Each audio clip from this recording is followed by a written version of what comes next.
فضا کی آلودگی جس کو ختم کرنے کے لیے دنیا کی ساری اسکیمیں فیل ہو گئی تھیں، ہم نے دیکھا کہ کس طرح سے ماحولیاتی آلودگی جو ہے کورونا نے اس کو نگل لیا تھا. یہ بھی بات ہمیں نہیں بھولنی چاہیے. تو یہ پوزیٹو چیزیں تھیں. اس کے علاوہ ایک بات اور بھی ہے، تعلیم کا وہ نقصان جو ہوا وہ یقینی طور پہ بہت تکلیف دہ ہے، ناقابل تلافی ہے. لیکن ایک بات کا پتہ چلا کہ آپ جو ترقی ہوئی ہے اطلاعاتی انقلاب میں آیا ہے، اس کے نتیجے میں ہم نے جس طرح سے آن لائن اپنی زندگی کو ترتیب دینا شروع کیا اور اپنے بچوں کو تعلیم پر جس طرح آمادہ کیا، وہ بھی غیر معمولی بات ہے. آپ تو خود استاد ہیں، ماہر تعلیم ہیں، پرنسپل رہی ہیں، آپ کا ایک تجربہ ہے، آپ جانتی ہیں کہ کلاس روم کی تعلیم بہت ضروری ہے، کیونکہ صرف کتاب پڑھانا جو ہے وہ تعلیم نہیں ہے، بلکہ تعلیم کے ساتھ تربیت بھی ضروری ہے. تو تربیت کا فقدان چاہے رہا ہو، لیکن تعلیم اس طرح متاثر نہیں ہو پائی جیسے کہ جس کا ہمیں ڈر تھا. اور اس میں ہمیں موبائل کا اور انٹرنیٹ کی فیسلٹی کا شکریہ ادا کرنا چاہیے.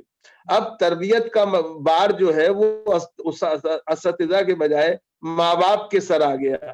اب ماں باپ کو اور بزرگان خاندان کی ذمہ داری تھی کہ وہ اپنے بچوں کی تربیت کریں، اور یہ سلسلہ ابھی جاری رکھنا ہوگا، چونکہ ابھی صورتحال بہت قابو میں نہیں آئی ہے. جب تک کہ ویکسین ایجاد ہوگی، سامنے آئے گی، مؤثر طور پہ اس کا اثر ہوگا، اس وقت تک ہمیں ان چیزوں کی احتیاط کرنی ہوگی.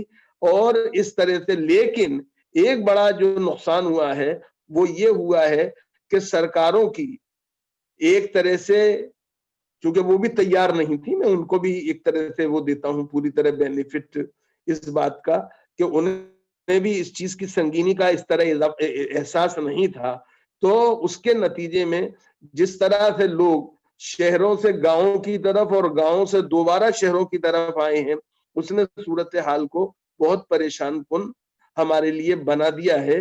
اس کا ہمیں خیال رکھنا چاہیے. ایک سماجی شیرازہ بندی جو ہے ہمیں اس پہلے کرنی ہوگی، اور سماجی شیرازہ بندی کے بعد ہمیں ایک طرح سے اپنے آپ کو معاشی طور پہ منظم کرنا ہوگا. اور جب معاشی طور پہ منظم کر لیں گے تبھی ہم تعلیم کو بھی مستحکم بنا پائیں گے. چونکہ آج بھی بہت سے ماں باپ اپنے بچوں کو اسکولوں میں نہیں بھیج رہے ہیں، کیونکہ وہ آن لائن تعلیم کے نام پہ فیس دینے کی پوزیشن میں نہیں ہیں، اور یا اس کو مناسب نہیں سمجھتے ہیں. اس بات کو ہمیں خوب سمجھنا چاہیے. نتیجہ یہ ہو رہا ہے کہ جو اساتذہ کرام ہیں، اسکولوں کا عملہ ہے، یونیورسٹیوں کے ملازمین ہیں، ان کو پوری طرح سے تنخواہیں بھی نہیں مل پا رہی ہیں، اور اس سے ایک پریشان کن ماحول پیدا ہوا ہے. اس کو بہتر بنانے کی ضرورت ہے، اور نئے سرے سے ہمیں سماج کے اندر ایک نیا ڈھانچہ تیار کرنے کی ضرورت ہے. جہاں تک یہ سوال ہے کہ اس سے پہلے ہم نے نہیں دیکھا تھا، تو معاف کیجیے گا، ایسا نہیں ہے کہ یہ کوئی پہلی دفعہ دنیا میں وبا آئی ہو. وبائیں آتی رہی ہیں، لیکن ایسا ہے کہ آج وہ وبائیں تاریخ کا حصہ بن گئی ہیں اور قصہ بن گئی ہیں. اگر آپ دیکھیں تو کیا تعاون کی وبا ہو، ہیضے کی وبا ہو، جی ٹی بی کی وبا ہو، اسی طرح سے HIV ایڈز ہو، یہ تمام چیزیں. لیکن جیسے جیسے دوائیاں ایجاد ہوتی جا رہی ہیں، اسی طرح سے چیچک ایک زمانے میں بڑی بھیانک چیز تھی، لیکن جیسا کہ کہا گیا ہے، اللہ کے رسول صلی اللہ علیہ وسلم نے فرمایا ہے، دنیا میں کوئی ایسی بیماری نہیں ہے جس کا اللہ نے علاج نہ رکھا ہو سوائے موت کے. تو ہمیں امید رکھنی چاہیے، اور جب تک ویکسین ایجاد نہیں ہوتی ہے، دوائی مؤثر طور پہ سامنے نہیں آتی ہے، اس وقت تک ہمیں تمام جو پروٹوکول ہیں کووڈ-19 کے، اس کا احترام کرنا چاہیے، اس کا خیال رکھنا چاہیے. جو ماسک کا استعمال کرنا چاہیے، فزیکل ڈسٹینسنگ کو یقینی بنانا چاہیے، صفائی ستھرائی جس کو کہ نصف ایمان کہا گیا ہے اسلام کے اندر، اس کو یقینی بنانا چاہیے۔ اور میرا خیال یہ ہے، اگر آپ اجازت دیں اور اس کو یہ نہ سمجھا جائے کہ میں یہاں پر بھی سیکٹرین بات کر رہا ہوں، تو میں سمجھتا ہوں کہ مسلمانوں کی ذمہ داری ہے کہ وہ دنیا کو اپنے عمل سے اور اپنے رسول کی تعلیم سے اور اللہ کے بتائے ہوئے جو پروٹوکول ہے اس پر عمل کرتے ہوئے دنیا کی رہنمائی کریں۔ جی بہت بہت شکریہ آپ کا، آپ نے بہت بیش قیمت باتیں بتائی ہیں۔ 2020 جیسا بھی ہے وہ گزر رہا ہے اور بالکل راؤنڈ دا کارنر ہے، ختم ہونے ہی والا ہے۔ اب تو لوگوں کو یہ معلوم ہو گیا کہ 2020 نے ہمیں کیا دیا ہے، اور یہ صورتحال ابھی کچھ دنوں اور رہنے والی ہے۔ تو 2021 کے لیے آپ کی اپنی کیا امیدیں ہیں اس سے وابستہ، اور آپ ہمارے ناظرین سے کیا چاہتے ہیں کہ وہ کس طرح اپنے آپ کو تیار رکھیں 2021 کے استقبال کے لیے، نئی امیدوں کے ساتھ، نئی آرزوؤں کے ساتھ، نئی تمناؤں کے ساتھ اور نئے عزائم کے ساتھ؟ دیکھیے، وہ عرش ملتانی کا ایک شعر ہے، جی میں وہ چاہوں گا کہ آپ کے ناظرین اس کا خیال رکھیں اور اس پر عمل کرنے کی کوشش کریں۔ جی عرش ملتانی نے کہا تھا، جسے لوگ کہتے ہیں زندگی، وہ تو حادثوں کا ہجوم ہے۔ جسے لوگ کہتے ہیں زندگی، وہ تو حادثوں کا ہجوم ہے، یہ تو کہیے میرا ہی کام تھا کہ میں درمیان سے گزر گیا۔ واہ واہ واہ واہ، بہت خوب۔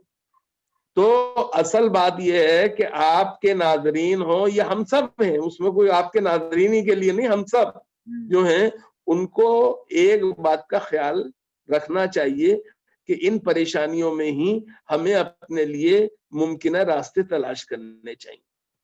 مثال کے طور پہ میں ایک بات اکثر کہتا ہوں، اسے یہاں پہ بھی دہرائے دیتا ہوں کہ اکثر ہم جب سڑک پہ جاتے ہیں تو ہمیں کچھ دور چل کے ایک بیریکیڈ ملتا ہے جس پہ لکھا ہوتا ہے، ایک بورڈ لگا ہوتا ہے، سڑک بند ہے۔ جی لیکن سڑک بند ہوتی ہے، سفر بند نہیں ہوتا ہے۔ یاد بہت صحیح، بہت اچھی بات کہی آپ، بہت خوب۔ تو کووڈ-19 جیسا بھی رہا ہو، لیکن ہمیں یہ سمجھنا چاہیے کہ زندگی کا سفر بند نہیں ہوتا ہے۔ زندگی 2020 میں بھی چلتی رہی ہے، یہ صحیح ہے، تکلیف دے رہا ہے، یہ صحیح ہے کہ ہم اپنوں کی تیمارداری کرنے کی پوزیشن میں نہیں تھے۔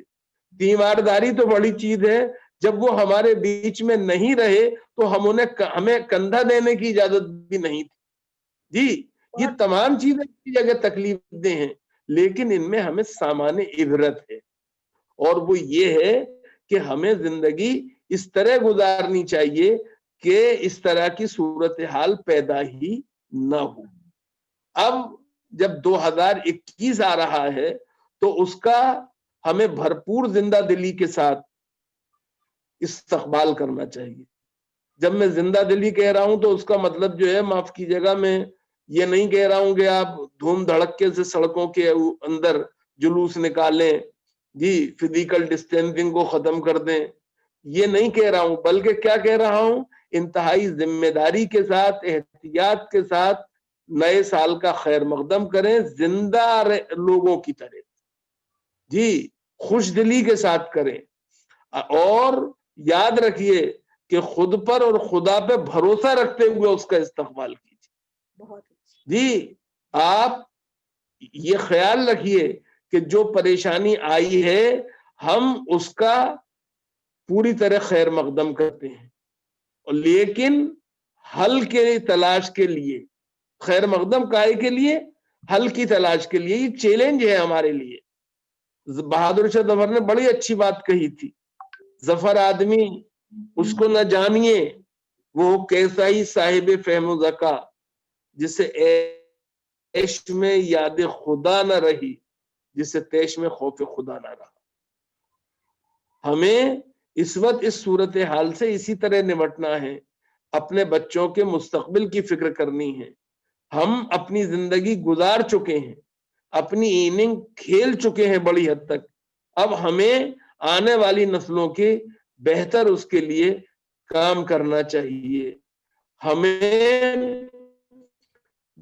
جو دوا اس کے لیے اپنے تیار کرنا چاہیے، اور میں مذہبی طبقے سے خاص طور پہ کہوں گا، کیونکہ انہیں ماضی میں متون کیا جاتا رہا ہے، چاہے آپ کو یاد ہوگا کہ پولیو کو لے کر رہا ہو ویکسین کو لے کے یا دوسری ویکسینز کو لے کے، میں مذہبی طبقے سے، خاص طور سے مسلمانوں کے مذہبی طبقے سے یہ گزارش کروں گا کہ انہیں یہ خیال رکھنا چاہیے دوائی ایک سبب ذریعہ ہے، اصل جو شفا ہے وہ اللہ رب العزت کے ہاتھ میں ہے۔ بے شک ہمیں اللہ سے توبہ و استغفار کرتے ہوئے جو سرکار اور محکمہ صحت کے ذریعے طے کیے گئے پروٹوکول ہیں ان کا خیال کرتے ہوئے، ان پر عمل کرتے ہوئے جی اپنے بچوں کو اور اپنے خاندان والوں کو نئے ویکسین کا جب وہ آ جائے تو استعمال کرنے سے گریز نہیں کرنا چاہیے۔ آخری بات تعلیم سے متعلق ہے۔ تعلیم سے متعلق مجھے یہی کہنا ہے کہ یاد رکھیے، معاف کیجیے گا آپ کو یاد ہو یا نہ ہو، بہرحال میری عمر کے لوگوں کو تو یقینی طور پہ یاد ہوگا کہ آج سے 70 سال پہلے، 80 سال پہلے، 100 سال پہلے اسکول بھیجنے کی، پاٹھشالاؤں میں بھیجنے کی کوئی بہت بڑی روایت نہیں تھی۔ ہم اپنے بچوں کی تعلیم اور تربیت اپنے گھروں پہ کرتے تھے۔ کچھ دنوں کی بات ہے، یہ کر کے بھی دیکھ لیجئے، کون سی پریشانی کی بات یہ ہے جی۔ ٹھیک ہے، آپ اس وقت بھی لیب کا جو معاملہ ہے کہ جو لیب میں ٹیکنیکل ایجوکیشن ہونی ہے، سائنٹیفک ریسرچ ہونی ہے، اس میں تھوڑی رکاوٹیں ہیں، لیکن اس کے لیے راستے نکالے جا رہے ہیں۔ ان راستے نکالنے میں ہمیں تعاون کرنا چاہیے۔ بہت خوب، بے شک، بہت اچھا، تھینک یو ویری مچ، جزاک اللہ خیر۔ آپ نے تو بالکل ذہن کے دریچے وا کر دیے ہیں، اور ہمیں امید ہے کہ آنے والا سال بہت ہی مثبت سال ہوگا، کیونکہ ہم سب اس کا مثبت طریقے سے استقبال کریں گے۔ آپ کا بہت بہت شکریہ پروفیسر عبد اللہ۔ انشاءاللہ آپ کا شکریہ، آپ کے ناظرین اور سامعین کا شکریہ، بہت مہربانی۔ خدا حافظ۔ انشاءاللہ خدا حافظ، پھر ملاقات ہو۔